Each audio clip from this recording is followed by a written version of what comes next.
오늘 사연을 보내주신 사연자분께서는 너무 훌륭한 본인의 능력 때문에 스트레스를 많이 받으셨던 분입니다. 생각보다 이런 분들 주변에 많이 있죠?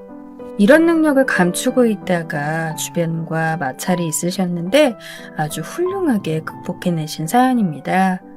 구독자 여러분들도 함께 들어봐 주시면 재미난 시간 보내실 수 있을 것 같습니다.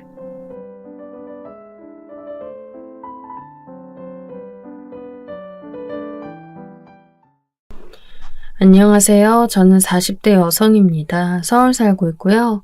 요즘 사연 유튜브 들으면서 재미 붙이다 보니 제 사연도 한번 보내보면 어떨까 싶어 써봅니다. 정작 쓰려니까 어디서부터 써야 할지 감이 잘 안 잡히네요. 저는 30 조금 넘어서 결혼했어요. 남들보다 이르지도 늦지도 않은 나이죠. 여러 가지 사정으로 인해 우울증이 있었고 그걸 극복해내느라 별다른 일은 하지 못했어요. 아시겠지만 성인이 되어 걸리는 우울증이라는 게 절대 치료하기 쉽지 않아요. 아무리 병원 다닌다고 해도 그게 신체의 병처럼 제대로 약 먹는다고 해서 싹 낫거나 그런 일이 별로 없거든요. 낫는 것 같다가도 다시 도지고 다시 더 나빠지고 이런 상황의 반복이라서 저는 무척 힘든 20대를 보냈어요. 남들이 들으면 배가 덜 고파서 우울증 같은 병에 걸린다 할지도 모르지만 전 어쨌든 굉장히 힘들었어요. 20대 시절 취직도 못하고 계속해서 우울감과 싸우다 보니 무력감이 무척 심했어요. 세월이 지나도 난 아무것도 못하겠구나.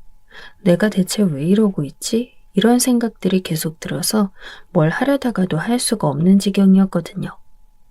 이게 우울증에 안 걸려보신 분들은 이해할 수 없겠지만 절대 혼자 힘으로는 극복이 불가능한 거예요. 그래서 저는 종교라도 가져보려고 교회에 나갔어요. 20대 후반부터 교회에 의지하며 신앙을 갖기 시작했는데요. 그런데 거기에서 제 인생을 바꿔줄 만한 인연을 만났죠. 바로 지금의 남편이었어요. 남편은 정말 좋은 사람이에요. 지금 결혼한 지도 오래되고 있지만 지금까지도 똑같이 한결같은 좋은 사람이죠. 당시 취직도 못한 채 우울감에 젖어 힘들어하고 있는 저한테 아주 다정하게 다가온 사람이기도 했어요. 그 당시 남편은 교회에서도 혼자 겉돌던 저에게 와서 함께 차도 마시고 같이 성경 공부도 해줬어요. 저는 저한테 그렇게 다가온 사람이 전혀 없었기 때문에 의아했었죠. 왜 나한테 이렇게 잘해줘요? 하도 잘해주기에 한 번은 대놓고 그렇게 물어봤던 적이 있었어요. 내가요? 네. 되게 상냥하신 것 같아요. 저한테 이렇게 잘해준 사람 없었거든요. 글쎄요. 미영 씨가 좋아서 그런 것 같긴 한데. 남편은 웃으면서 그렇게 말했고 그 해맑게 웃는 얼굴에 전 가슴이 두근거리기 시작했죠. 그래서 저는 남편에게 점점 더 마음을 열고 깊이 의지하게 되었어요. 남편은 정말 좋은 사람이었고 그래서 저를 기꺼이 받아주면서 사랑해 주었죠. 그래서 결국 저희 둘은 결혼하게 되었어요. 남편이 계속 사랑한다고 결혼하자고 말해준 덕분에 우울증과 무기력감에 시달리던 저도 결혼을 결심할 수 있었죠. 스펙도 좋지 않고 이렇게 아무것도 가진 게 없는 여자를 데리고 살다니 정말 고맙다고도 생각했어요. 제가 자존감이 낮은 게 아니라 실제로 전 남편에 비해 가진 게 없었으니까요. 남편은 나름 괜찮은 회사 다니는 직원이고 돈도 제법 모아둔 아주 착실한 사람이었죠. 자기는 왜 나하고 결혼했어? 제가 그렇게 물으면 남편은 멋쩍게 대답하곤 했어요. 그게 이유가 필요해? 난 그냥 당신이 좋았어. 정말 최고의 남편이죠. 저도 알아요. 그래서 정말 고마웠고 감사히 여기며 살았어요. 저희 시댁 부모님도 되게 좋은 분들이거든요. 제 남편이 딱 시아버지 닮았다 싶을 정도로 인격자시고 워낙 마음도 넓고 부드러운 분들이에요. 그 덕분에 저는 낯선 환경에서도 결혼해서 우울증을 벗어나 살 수 있었죠. 저희 친정부모님은 좀 까다로운 분들이셨어요. 친정아빠가 사업을 하셨는데 워낙 성격이 까다롭고 강박증적인 부분이 있어서 가족들이 전부 힘들어했죠. 엄마도 마찬가지였고요. 그 사이에 태어난 저와 동생은 도리어 좀 자유로운 걸 갈망하는 성격이라 무척 트러블이 많았어요.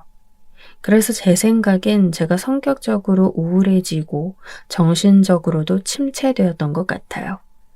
아무튼 20대가 정말 지옥 같았고 도리어 결혼한 30대 초반 이후 훨씬 정신적으로 안정되어 살 수 있었죠. 지금 생각하니 친정 부모님과도 참 많이 싸우긴 했네요. 특히 결혼 준비하던 때 너무 많이 싸웠어요. 대체 무슨 생각으로 그런 남자랑 결혼하는 거냐, 그런 집안 따위에 시집을 가는 거냐. 사실 전 정말 가진 게 아무것도 없는 개털이었거든요. 그런데 친정 부모님은 도리어 저희 남편과 시댁을 무시하면서 마음에 안 찬다고 타박을 너무 많이 하셨죠. 상견례 때도 예의 없이 구셔서 제가 민망해서 시댁 부모님한테 낯을 들지 못할 지경이기도 했고요. 얼마나 어처구니가 없던지. 시부모님은 그걸 다 이해해 주셨어요. 결혼 초 제가 나쁘끄럽게 시부모님 앞에서 술을 마셔서 취한 상태로 제 이야기를 다 했는데 저희 부모님에 대한 이야기까지도 죄다 털어놓은 적이 있었어요.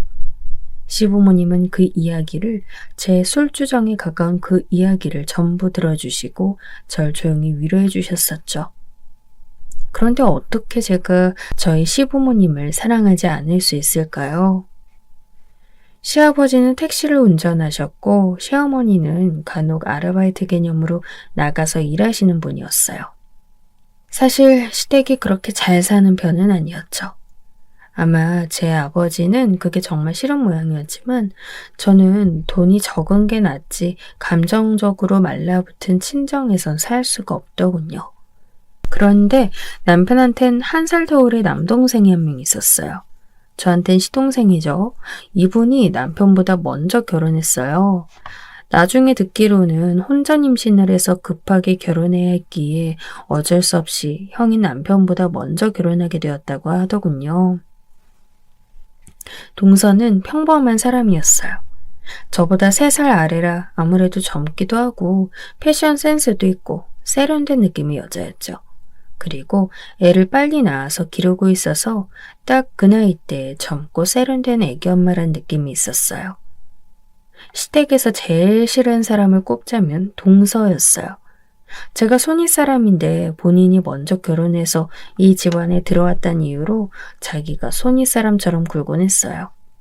그리고 틈날 때마다 시간제 학원 강사로 아르바이트처럼 일을 나가곤 했는데 그 때문에 전업주부로 집안에 들어앉은 저를 무시할 때가 많았죠. 지금도 그때가 기억나네요. 동서는 제가 전업주부이기 때문에 굉장히 무능력한 사람이라고 생각하곤 했어요. 어느 날은 동서가 친구들과 같이 제주도 놀러 갔다 오면서 스카프를 사줬어요. 제주도 여행 정도면 아무것도 사오지 않아도 별말 안 했을 텐데 그래도 생각해서 스카프까지 사다 주었으니 고마운 일이었죠. 시어머니한테도 1장, 저한테도 1장 사다 주더군요. 그런데 색깔이 제 스타일에는 너무 튀는 거예요. 꼭 감귤색처럼 아주 밝은 오렌지 빛이었어요. 어머, 동서 정말 고마워. 예쁘죠? 그거 진짜 실크예요. 저렴하게 사긴 했는데 질은 좋아요. 만져보시면 아시겠지만 톡톡하기도 하고 감 그렇게 두터운 게 좋은 실크예요. 동서는 제가 실크 스카프를 못 만져봤을 거란 전제하에 그렇게 말했어요. 물론 제가 스카프라든가 패션에 관심 있는 사람은 아니었지만 그렇다고 해서 완전히 문외한도 아니었어요. 제가 웃으면서 알았다고 고개를 끄덕였는데 동서가 이번에는 시어머니한테 또 그러는 거예요. 어머님 이거 함부로 빠시면 안 돼요. 다림질 하셔도 안 되고요. 아, 그래? 이거 실크라 완전 조심하셔야 해요. 항상 가능하면 때 안 타게 조심해서 쓰세요. 이거 싸게 샀다고 해도 완전 비싼 거거든요. 아시겠죠? 동서는 시어머니한테도 가르치는 투로 말했어요. 아니 솔직히 옷감 다루는 거야 시어머니가 더 잘 아시지 젊은 동서가 잘 알까요? 싫은 소리 하고 싶은데 솔직히 지금 선물까지 사가지고 온 상황이니 그냥 입을 다물었어요. 시동생이 그렇게 막 돈을 잘 버는 타입은 아니라 동서가 학원까지 출강하며 추가로 돈을 버는 터라 그리 넉넉지도 않을 텐데 굳이 이렇게 스카프까지 사오고 제주도로 호화 여행 다녀오는 것도 이해가진 않더군요. 아유, 알았다. 고마워. 근데 내가 평소에 스카프를 안 해봐서 잘 하고 다닐지 모르겠구나. 시어머니는 웃으면서 말씀하셨어요. 시어머니 말씀도 맞았죠. 시어머니는 거의 보통 노년의 여성들처럼 옷을 입고 다니셨어요. 보통은 시장에서 사입고 다니셨고 멋을 낸다고 내셔도 그냥 조촐하게 단정한 옷 차려입으시는 게 끝이었죠. 스카프나 귀걸이나 목걸이나 그렇게 화려한 액세서리는 거의 하지 않는 편이셨어요. 진짜. 하여간 어머님도 형님도 너무 패션에 센스가 없으세요. 취향도 좀 촌스러우시고. 걱정 마시고 이리 오세요, 어머님. 제가 해드릴게요. 하필 동서가 어머님께 선물한 스카프는 빨간색이었어요. 대체 누가 센스가 없는 건지. 어머님 건 새빨간색, 제 거는 진한 노렌지색. 대체 이걸 어디다가 어떻게 매치해서 쓰라는 건지 알 수가 없었어요. 하지만 동서는 자랑스럽게 시어머니의 목에 스카프를 해주었는데 솔직히 말하면 북한에서 간 내려온 탈북 학생처럼 보였어요. 아유, 얼굴 엄청 화사해 보여요, 어머님. 동서는 그 꼴을 만들어 놓고도 자랑스럽게 말했어요. 전 그러고 싶진 않아서 애매하게 웃고 있는데 동서가 제 스카프도 집는 거예요. 형님도 제가 해드릴게요. 형님도 이거 매보신 적 없으시죠? 그럴 것 같아. 아니야, 동서. 난 그냥 내가 가져가서 해볼게. 아우, 이리 오세요. 어차피 모르시잖아요. 가르쳐 드릴 때 배우세요. 동서. 저한테 억지로 목에 스카프를 매주려고 하는데 시뻘건 스카프를 매고서 억지로 웃고 있는 시어머니를 보자니 이건 정말 아닌 것 같았어요. 그리고 스카프 하나 멜 줄 모르는 바보 취급하는 동서한테도 좀 화가 났고요. 아니야, 동서. 이거 좀 색깔이 내 취향은 아닌 것 같아. 말은 똑바로 해야지. 진짜 그건 아닌 것 같았어요. 고맙긴 한데 내 취향은 아니야. 이거 동서가 쓰면 안 될까? 마음만 받을게. 어머, 형님, 이 예쁜 색이 취향이 아니시라고요? 동서는 너무 놀랍다는 듯한 반응이었어요. 그럴 거면 네가 쓰라는 말을 곱게 돌려있는데도 못 알아듣는 것 같았죠. 동서는 한참이나 고개를 갸웃거렸어요. 하긴 형님 취향이 좀 그렇긴 하죠, 항상. 내 취향이 뭐? 아니요, 좀 그렇잖아요. 예스럽다고 해야 할까? 동서가 그렇게 말하면서 웃는데 은근히 기분이 나빴어요. 아니, 제 취향이 어때서? 그리고 제 취향이 어떻든 본인이 뭐라고 참견한단 말인가요? 솔직히 불쾌했어요. 내 취향이 예스럽다고? 어디가 어때서 그래? 그리고 그냥 내 취향이니까 간섭하지 마. 아유, 알았어요, 형님. 이 색 싫어하시는 거 보니까 알만하다. 다음부턴 형님한테 어울리는 걸로 사다 드릴게요. 됐죠? 솔직히 말하면 제대로 쏘아붙이고 싶었는데 지금 이껏 사다 준 선물에 제가 트집 잡는 꼴이 되어서 일단 물러나기로 했어요. 동서는 계속해서 제 취향과 촌스러움에 대해 이야기했어요. 그냥 이번엔 내가 먼저 선물 거절한 거니까 참자 싶었죠. 시어머니도 빨간 스카프를 목에 두르고서는 아주 난처한 얼굴로 계속 동서의 말을 듣고 계시더군요. 사실 저희 남편은 아주 좋은 사람이지만 그렇게 돈을 잘 버는 편은 아니었어요. 괜찮은 회사 다니긴 했어도 월급쟁이니만큼 돈이 한정되어 있는 게 당연했죠. 그런데 시동생은 사업해서 간혹 돈을 많이 벌긴 했지만 거의 대부분 빚을 떠매고 가는 듯 했어요. 그래서 동서가 급하게 학원 강사 일을 찾아 나가기도 하고요. 평소에는 동서가 자기가 일하는 사람이라고 커리어가 있다고 자랑스러워했지만 가끔 본심이 드러날 때도 있었어요. 저희 남편도 좀 월급 받았으면 좋겠어요, 가끔. 왜, 동서? 그래도 서방님 사업 잘 유지하고 계시잖아. 아주버님처럼 얌전하게 월급 따박따박 받아오는 게 얼마나 좋은 일인지 아세요? 진짜 형님은 모르실 거예요. 동서는 한숨을 푹 쉬곤 했죠. 가끔 시동생의 사업이 잘 돼서 큰돈이 생기면 엄청 자랑하는데 빚도 그만큼 자주 생기곤 해서 힘들긴 한 모양이더군요. 그런데 그런 소리 할 땐 한순간이고 그 다음날 되면 또 완전히 안면물수하고 자기가 산 명품 자랑을 한다거나 하는 일이 잦아서 솔직히 동정도 안 생겼어요. 사실 전 지금 남편하고 결혼할 때 친정에서 반대를 많이 하셨거든요.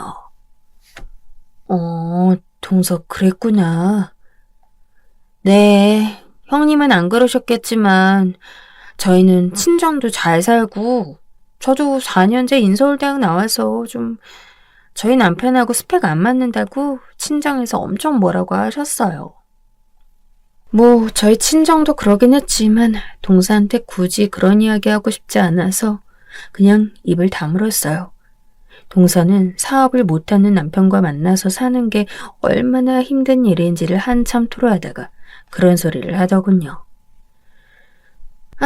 형님처럼 그냥 고등학교만 졸업하고 돈 좀 벌다가 결혼할 걸 그랬어요. 그래도 아주버님처럼 좋은 성실한 사람 만나서 살 수 있는데 말이에요. 솔직히 좀 어이가 없었어요. 아니, 지금 고졸이라고 대놓고 무시하는 것도 아니고 저런 말이 대체 무슨 뜻인지, 그리고 제가 고졸이라고 확신하는 이유가 뭔지도 모르겠더군요. 저는 남편한테도 제 학력에 대해 말하지 않았어요. 그렇잖아요. 저는 고등학교 때 공부 열심히 해서 4년제 인서울 들어갔지만 결국 뭐 형님이나 비슷한 처지잖아요.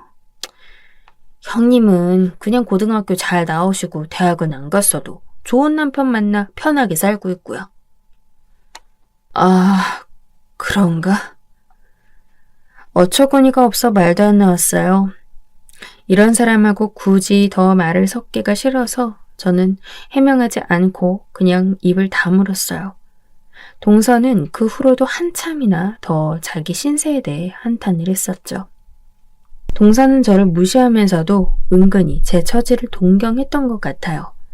성실하고 모범적인 남편과 살면서 가정주부로 편안하게 제 살림만 해도 되는 위치요. 사실 저도 제 삶이 정말 복받은 거라는 걸 잘 알았어요. 시동생과 동서 외에는 시댁 사람들이 전부 좋은 분들이었고 무엇보다 제 남편이 좋은 사람인데다 저를 정말로 사랑해 주었으니까요. 덕분에 그 깊던 우울증도 전부 잊을 수 있었고 행복하게 살아갈 수 있었어요. 딱 하나, 동서만 아니었다면 거슬리는 게 전혀 없었죠. 하지만 동서는 시동생 사업이 잘 안 될 때마다 저한테 계속 이상한 소리를 했어요. 그럴 때마다 전 참고 또 참았지만 동서는 제가 참는다는 사실을 모르는 것처럼 굴더군요. 결혼 생활이 얼마 지난 뒤 저희는 아이를 낳기로 했어요. 사실 딩크로 몇 년 살면서 좀 여유 가지고 쉬자고 했지만 제가 어느 날 아이가 갖고 싶어져 남편을 설득했거든요. 동서가 아이 키우면서 애정 쏟는 모습을 보자니 저도 저렇게 애정을 쏟고 관심을 둔 상대가 있으면 참 좋겠다 싶더군요. 동서는 다른 건 몰라도 애한테만큼은 정말 최고의 엄마가 아닐까 싶을 정도로 절절하게 잘해줬어요. 저도 동서처럼 아이 기르면서 사랑을 쏟고 싶었어요. 모성애가 발동되기 시작한 거였겠죠. 그래, 그럼 우리 아이는 하나만 낳을까? 안 돼, 외로해. 둘은 낳아야지. 제가 펄쩍 뛰며 말하자 남편이 웃더군요. 당신 몸 상할까봐 하는 말이지. 그리고 아이 둘 기르는 거 당신 많이 힘들걸. 당신이 같이 하면 되잖아.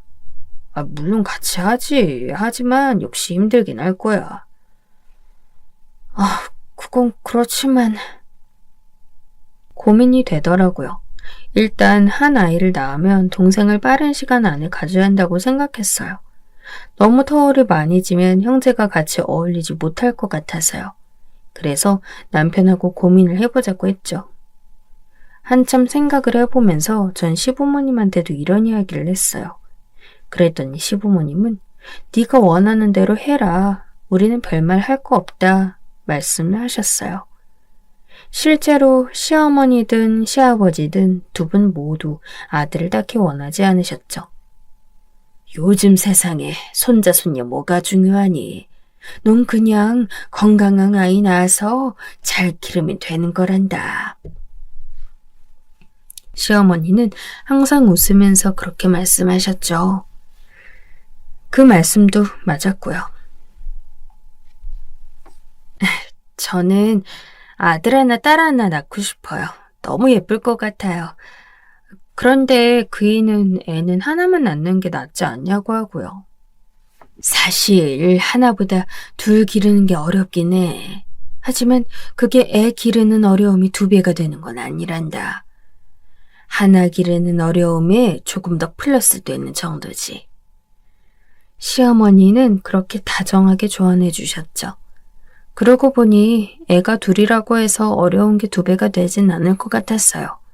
그래도 한 명 더 조언을 받고 싶어서 저는 동서하고 이야기를 나눴어요. 동서는 아이를 하나만 갖긴 했지만 그래도 혼자 임신으로 빨리 낳은 편이라 제가 조언을 얻을 수 있다고 생각했죠. 어머나, 아이 가지시려고요? 딩크 하신다고 하지 않으셨어요? 아이 안 낳고 몇 년 좀 쉬었다가 생각해 보려고 했는데 그래도 좀 더 빨리 낳는 게 나을 것 같아서.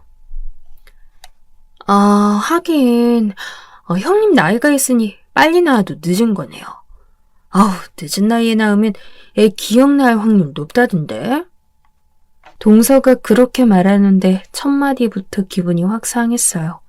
하지만 제가 조언 얻는 입장이고 또 아이를 낳으면 분명히 동서한테 도움받는 부분이 있을 것 같아서 저는 일단 꼭 참았어요. 그런데 동서가 점점 더 말이 심해지더라고요. 그런데 아주버님 월급으로 아이 둘 괜찮으시겠어요? 제가 애 길러봐서 아는데 하나만 해도 진짜 돈 많이 들더라고요.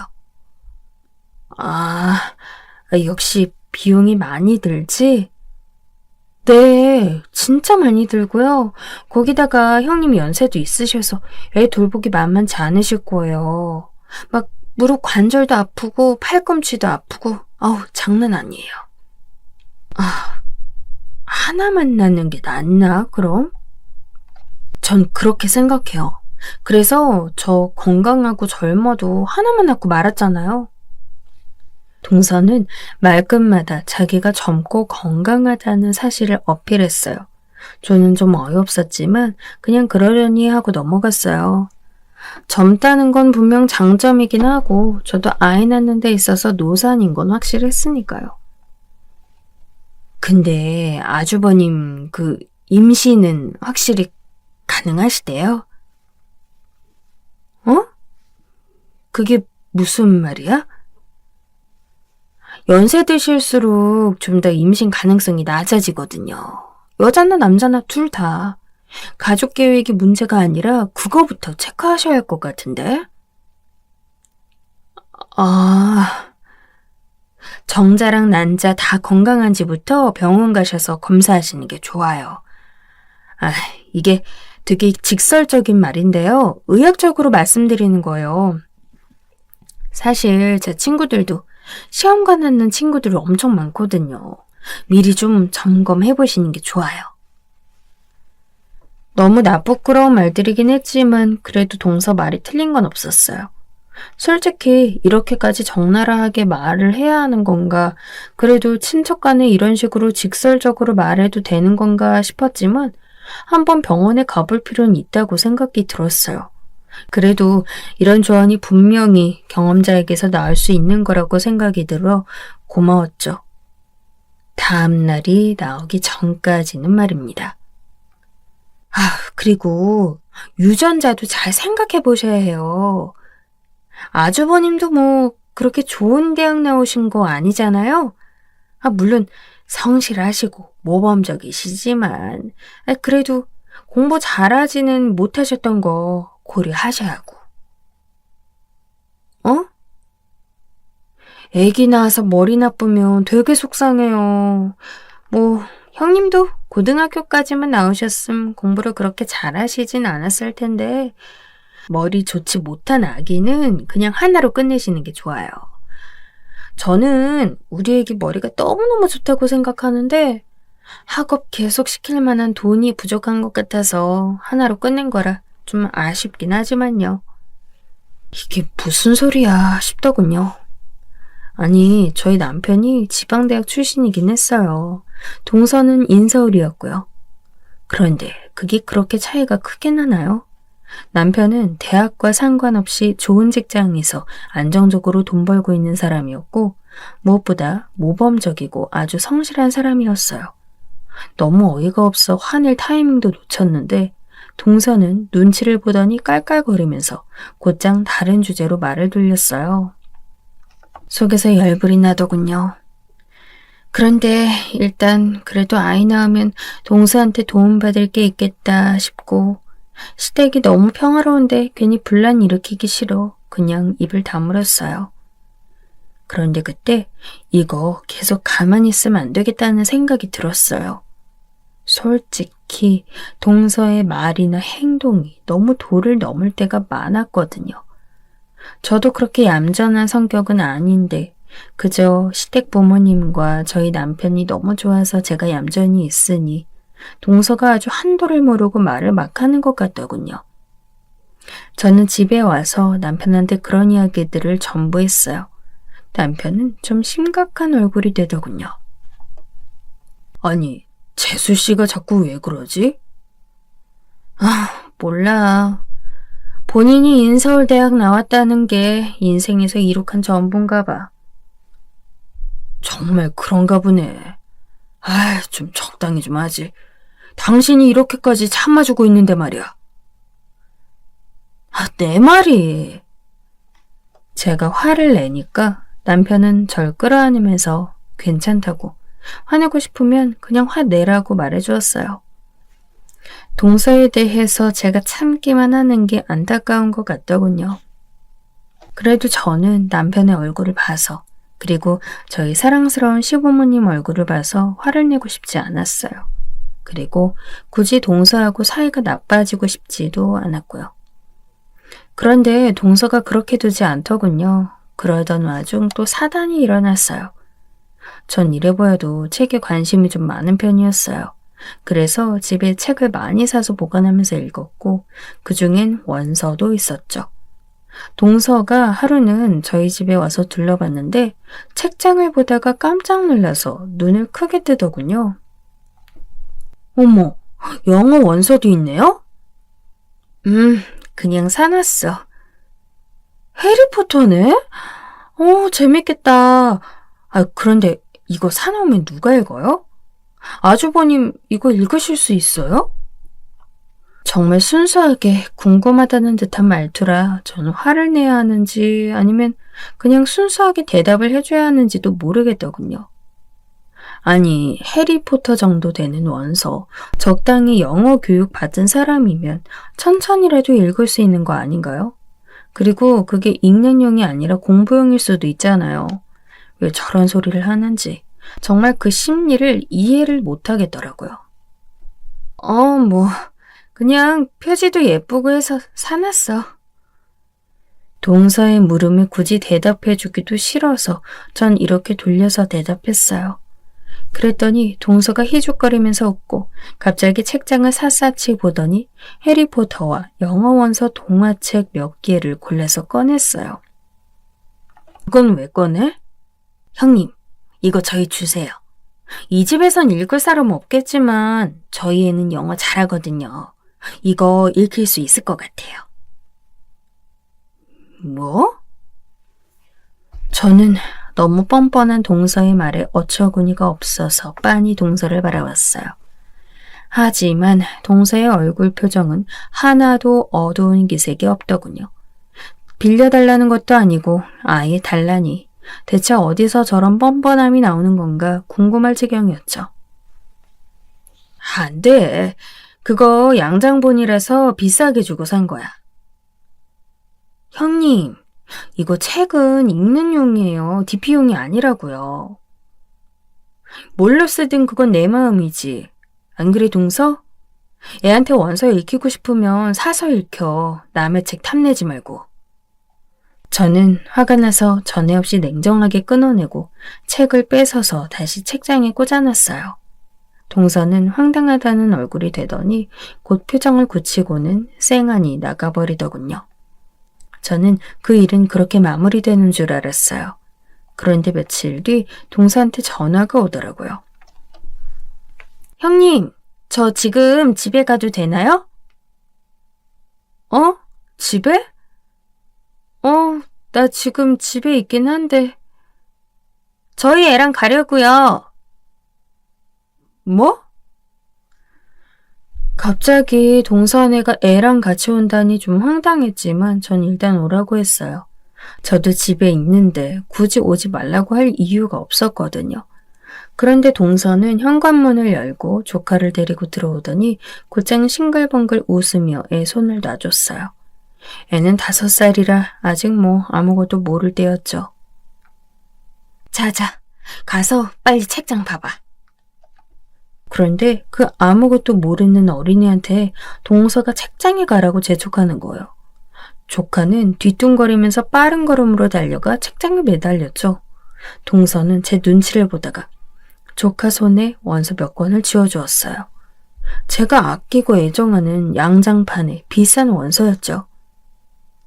이거 우리 애가 너무 좋아해요, 형님. 저렇게 좋아하는 거 봐. 조카는 뭣도 모르고 동서가 쥐어준 책을 들고서 이리저리 흔들면서 책을 읽었어요. 저러다 찢어지겠다 싶어 불안했지만 애기가 하는 일을 가지고 뭐라고 하기엔 제가 너무 쪼잔한 인간 될 것 같아서 가만히 있을 수밖에 없었죠. 제가 불안한 기색으로 애를 쳐다보고 있으니까 동서가 깔깔 웃더군요. 형님, 저희 애가 조기 교육을 받아서요. 애가 영어를 잘해요. 아, 그래? 네. 조금만 지나면 곧 아주버님하고 형님한테 저 책 번역해서 알려드릴 수도 있을걸요? 그래. 네. 그러니까 저 책 주세요.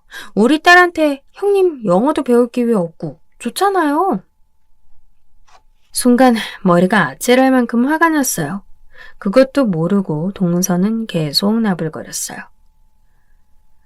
사실 이 집안에서 누가 영어 원서를 읽겠어요. 애기 가진다 하셔도 그 애도 형님이나 아주버님하고 비슷할 텐데 결국 저거 그냥 폐지될 거예요.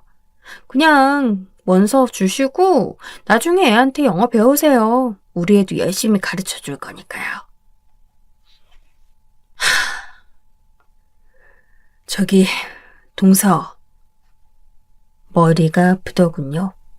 하지만 동서는 제 기색도 무시한 채 해맑게 웃으면서 자기 애가 제 원서를 마구 다루는 걸 보고만 있었어요. 제가 준다고 말할 때까지 기다릴 모양인 것 같더군요.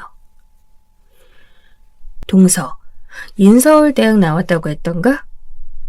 머리가 너무 아파서 전 한참을 머리 잡고 있다가 말했어요. 전 솔직히 학벌 이야기 되게 싫어하거든요. 그런데 이렇게까지 나오니까 말을 할 수밖에 없었어요. 네네, 나름 괜찮은 곳이죠. 국어 국문학과라서 책 진짜 많이 읽었고요. 학벌 이야기가 나오자마자 동서의 얼굴이 밝아졌어요. 정말로 학벌 외에는 자랑할 게 없구나 싶어 되려 안타깝더군요. 저는 멀끄러미 동서의 얼굴을 보다가 고개를 끄덕였어요. 그래? 고등학교 때 공부 잘했겠네? 그럼요. 한 반에서 10등, 15등 했어? 어머, 형님. 그 정도로는 인서울 못 가요. 한 5등 안에는 들어가야 가지. 인서울 너무 우습게 보신다. 동서는 정색하면서 그렇게 말했어요. 전 한숨을 푹 쉬었죠.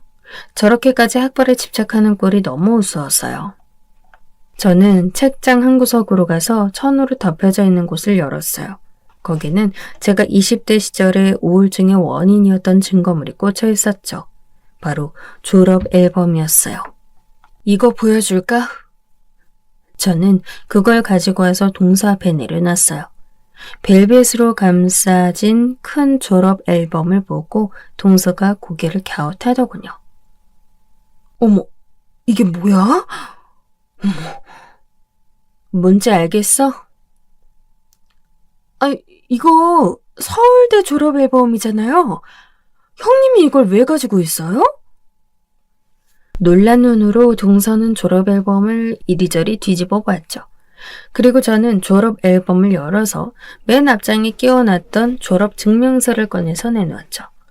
다름 아닌 제 이름이 써있는 증명서였어요. 그 순간 동서의 눈이 파르르 떨리더군요.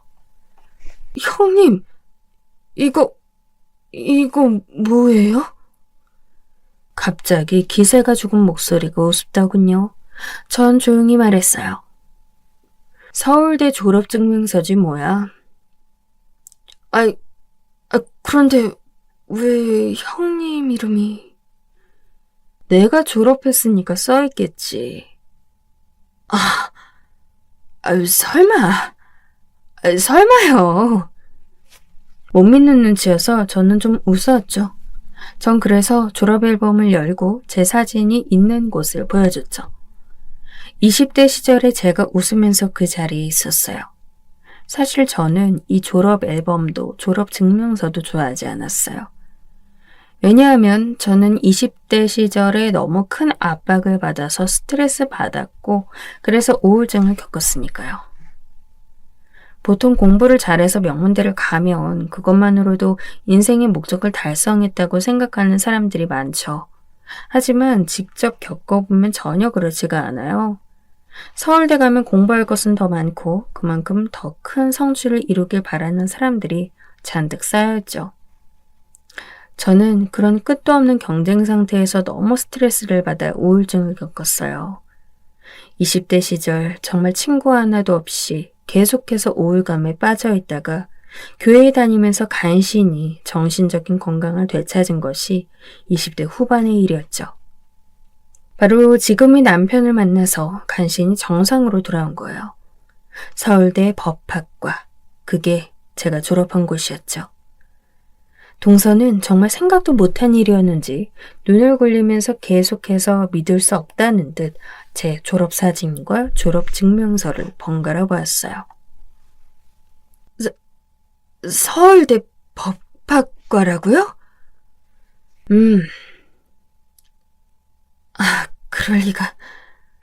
그럴 리가요. 왜 말씀 안 하셨어요? 굳이 말해야 할 필요가 있어? 우리는 가족인데 학벌을 굳이 알 필요가 있을까 싶은 게 제 생각이었죠. 저는 제 학벌과 학과에서 너무 큰 스트레스를 받았기 때문에 그에 관해선 남편한테도 제대로 말하지 않았어요.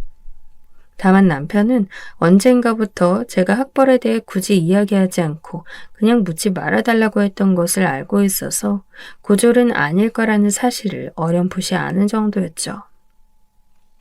난 우리 그이한테도 말 안 했어. 굳이 할 필요가 없어서. 내가 뭐 학벌 가지고 내세울 것도 아니고 그럴 필요가 없잖아. 그게... 동서, 인서울대학 되게 자랑스러웠나 봐. 그치? 제가 동서를 노려보면서 말하자 동서는 너무 당황해서 말을 더듬었어요. 당연히 당황스럽겠죠. 그렇게나 그동안 인서울대학으로 자랑질 쳐놨는데 정작 제가 서울대 법학과 출신이라니 말이에요. 나 한 번도 학벌로 자랑하겠다는 생각 해본 적 없어, 동서. 아, 네. 그런데 그런 생각을 하게 만드네. 동서, 사람이 그러면 못 쓰는 거야. 저는 천천히 동서한테 그렇게 말했어요. 어느새 조용해진 자기 엄마를 아는지 조카는 눈치를 보면서 자기 엄마한테 왔어요. 원서를 쥐고 있길래 저는 그 원서를 조용히 빼앗아 자리에 놓았죠. 이 원서 당연히 내가 읽는 거야. 잘 모르겠지만 난 책 읽는 거 굉장히 좋아하거든. 이해하기 힘들지? 아니요, 형님. 그리고 지금 번역가 준비도 하고 있고. 그런데 죄송해요, 형님. 5살짜리 조카한테 영어 배우라는 말도 듣고 참 별소리 다 듣는다. 그치? 제가 쏘아붙이듯이 말하자 동서의 고개는 점점 더 아래로 내려갔어요. 사실 누가 봐도 말이 안 되는 상황이긴 했죠. 제가 가만히 앉아 노려보고 있자 동서는 점점 더 어쩔 도리를 모르겠다는 듯이 쩔쩔맸어요. 내가 어지간하면 이런 소리 안 하려고 했어. 하지만 정말 참기 많이 힘드네. 네. 누군가한테는 그 학벌이 참 형벌처럼 버거운 걸 수도 있어.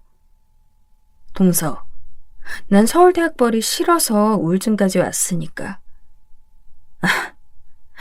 동서는 이해하지 못하려나? 그럴 수도 있겠네. 인서울대학 정도는 학벌이 싫어서 우울증 올 일은 없겠지. 솔직히 학벌로 이런 식으로 말하는 거 너무 유치하다는 생각은 들었어요. 저도 평상시에 이런 대화를 너무너무 싫어했고요. 죄송해요. 결국 동서는 망설이면서도 우물쭈물 사과를 꺼내놓았어요. 뭐가 미안한데? 그게 잘못된 거 알고는 있었던 거지? 동서는 얼굴이 창백해져서 고개만 숙이고 있었죠. 동서처럼 멀쩡한 사람이 학벌로 사람 무시하는 게 잘못되었다는 사실을 모를 리가 없겠죠. 동서는 계속해서 미안하다고 고개를 숙였어요. 조카도 뭔가 분위기가 이상하다 여겼는지 제 엄마한테 가서 치맛자락을 붙들더군요. 사실 그 어린애가 무슨 죄가 있어요. 그저 그 애를 데리고서 사람 약 올리려고 했던 어른이 잘못인 거죠. 그래서 저는 조카를 달래서 제 옆에 앉았어요. 아이는 그래도 영어 원서 동화책을 펼쳐주었더니 조금씩이나마 흥미를 가지며 읽더군요. 나중에 얘 조금 더 크고 나면 영어 과외 정도는 해줄게, 동서. 네.